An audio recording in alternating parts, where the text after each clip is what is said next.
The question is, when I'm talking to someone who is far from God, how do I take the conversation from natural to supernatural? And honestly, the very first thing that comes to my mind is to pray. I know it, you know it, but how often do we actually practice it? We believe that God does all the heavy lifting in evangelism. That's why our theology is so important, right? We're not the ones who save people. We are just vessels in which God brings the message of the gospel of Jesus Christ.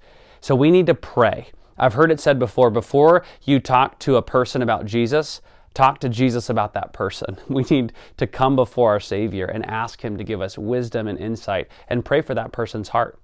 And we have a process at Fox Valley Church called 3D Living.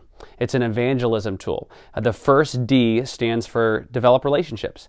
The second D stands for discover people's story. And the third D stands for discern their next step.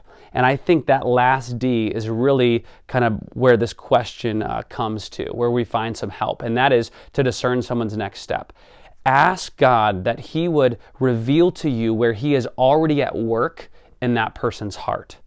Rather than trying to just guess what a best next step is for them, ask God to reveal that. And I have personally found that in my own mission of living that out. I've found that God oftentimes does give and present information on what that person is going through. And just by discerning it in their own heart, and God reveals that. And then I'm able to best discern what's their next step. Maybe it's to invite them to a church service, and maybe it's to just pray for them.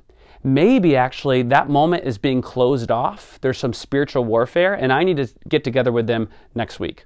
Or maybe it's just a flat out share the gospel with them right there in that moment. God's working and the opportunity is there. But trust God to do the heavy lifting. Pray to Him about it, right? And ask God to give you discernment to really understand what He is already doing in that person's heart so you can discern the next best step.